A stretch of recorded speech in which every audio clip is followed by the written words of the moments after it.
We're making exercise more complicated than it needs to be. CrossFit, Orange Theory, HIIT, yoga, Pilates, more CrossFit. These boot camps, gyms, and communities are all directed towards a common goal: getting and staying healthy.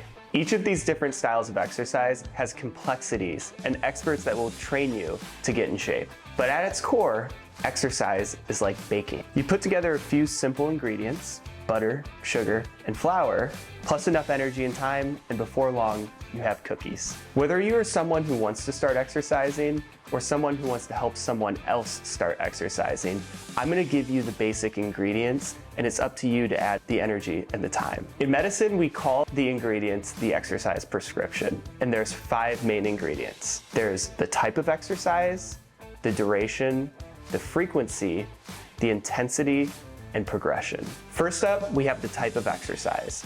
There are 2 foundational types of exercise. There's aerobic activity and there's muscle strengthening. Aerobic activity is what we use to train the aerobic energy system in our body.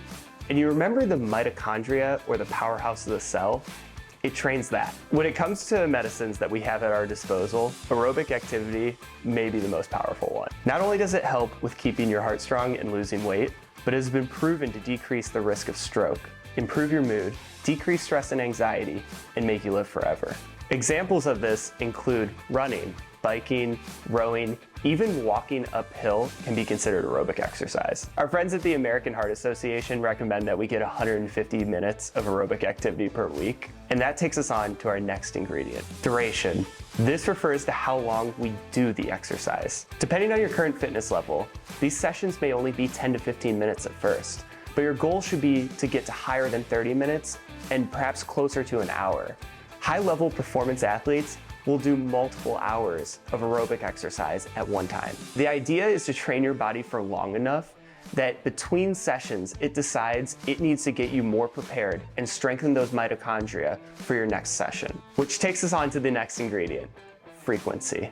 Frequency refers to how often we do the exercise. Typically, this is times per week. Duration and frequency are partners in crime. And when it comes to getting 150 minutes of exercise per week, there's multiple ways to mix it up and do it. With frequency, the idea is to repeatedly tell your body that it needs to make a change. And if you don't do it enough, your body will decide not to. The American Heart Association recommends that you do 5 sessions of aerobic activity per week.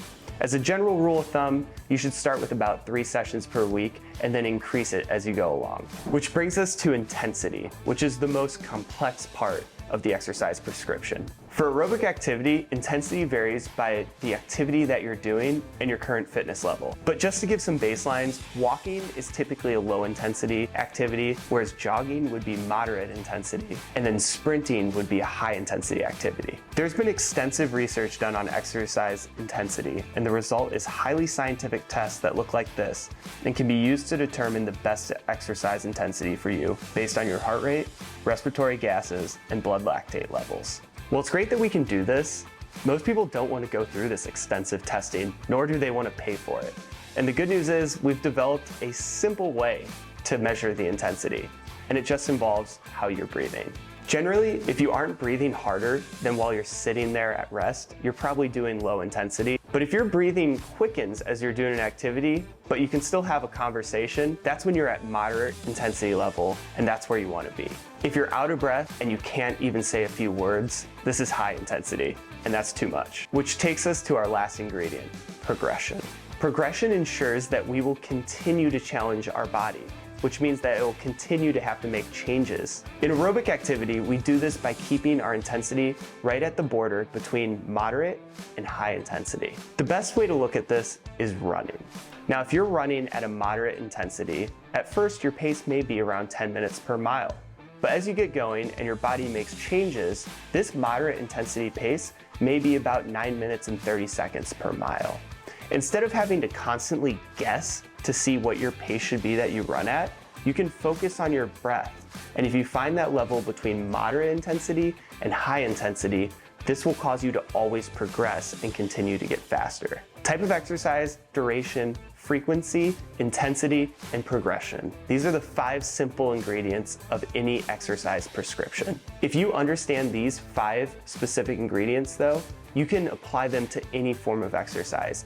And let's do that quickly with strength training. Type of exercise.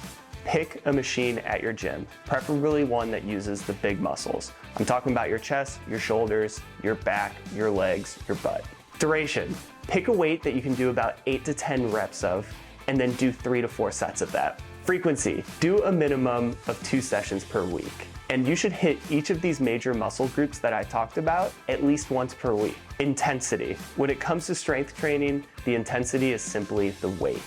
And you should aim to do a weight that if you're doing 10 reps, you shouldn't be able to do any more reps after the 10th one. If you're doing 15 reps of an exercise, you need to increase the weight. And if you're only doing 5 reps of that exercise, you need to decrease the weight to allow you to do more reps. Progression. Over time, you're gonna get stronger, and this means you're gonna have to increase the weight. Now, of course, before you do any aerobic exercise or strength training, you should make sure to warm up properly. These 5 ingredients are the exercise prescription. And if you apply these 5 basic principles to any of the exercise classes that you go to, or simply just go to a gym and apply them, you will get results. If you enjoyed this video, please check out my previous video where I look at injury rates in the NFL on turf versus natural grass. I'll see you next time.